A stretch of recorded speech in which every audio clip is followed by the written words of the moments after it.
If you ever get that feeling that your money just doesn't go as far as it used to, that a $20 bill feels more like a 10, you're not imagining things. This phenomenon has a name: inflation.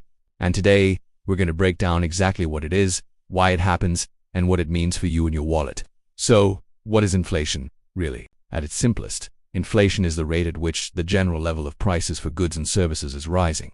And as a result, the purchasing power of currency is falling. Imagine you have $100. A few years ago, that might have bought you a full cart of groceries. Today, that same $100 might only fill half the cart. The money itself hasn't changed, but what it can buy has. That's inflation in action. Think of it like this: your money is losing value over time. It's a silent erosion of your purchasing power. A little bit of inflation is actually considered normal, even healthy for an economy. Most central banks, including the Federal Reserve in the United States, aim for an inflation rate of around 2% per year. This gentle increase encourages people to spend and invest, rather than hoard cash that's losing value, which keeps the economy moving. But why does inflation happen at all? There are a few key reasons.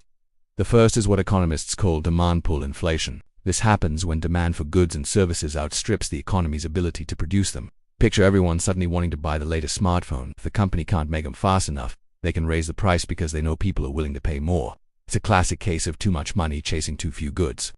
This often happens when the economy is strong, unemployment is low, and people feel confident about spending. The second major cause is cost-push inflation. This occurs when the cost of producing goods and services goes up. For example, if the price of oil skyrockets, it becomes more expensive to transport goods, manufacture products, and even heat our homes. Those higher costs are then passed on to us, the consumers, in the form of higher prices. This can also happen if there are supply chain disruptions, like we saw during the pandemic, making it harder and more expensive to get raw materials and parts. There's also a concept called built-in inflation. This is all about expectations. If people expect prices to go up, they'll demand higher wages to keep up.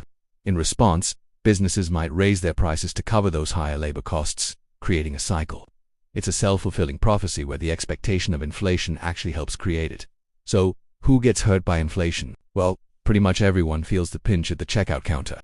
But it's especially tough on people with fixed incomes, like retirees. If your income stays the same but the cost of everything from food to healthcare goes up, your standard of living decreases. Savers also take a hit.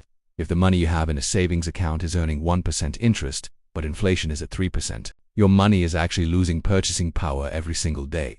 On the other hand, high inflation can sometimes benefit borrowers. If you have a fixed-rate mortgage, the real value of your debt decreases over time. You're paying back the loan with dollars that are worth less than the ones you originally borrowed. So, what can be done about it? This is where the Federal Reserve or the Fed steps in. Their main tool for fighting inflation is adjusting interest rates. When inflation is too high, the Fed can raise interest rates. This makes it more expensive for businesses and individuals to borrow money. As a result, people tend to spend less, which cools down demand and helps bring prices back under control. The tricky part is doing this without slowing the economy down too much and causing a recession. It's a delicate balancing act. For you personally, there are ways to protect your finances from the effects of inflation. Investing is a key strategy, or cash loses value. Certain assets like stocks or real estate have historically provided returns that outpace inflation over the long term. There are also specific investments like Treasury inflation-protected securities, or TIPS, which are designed to protect against inflation. Diversifying your investments is always a smart move. Understanding inflation isn't just for economists. It's essential for everyone. It affects our daily spending, our long-term savings, and our overall financial well-being.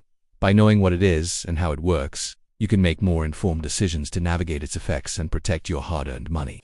It's a fundamental force shaping our economy, and now, you're better equipped to understand it. Thanks for watching. If you found this video helpful, please give it a thumbs up and subscribe for more explainers on how the world of money works. See you in the next one.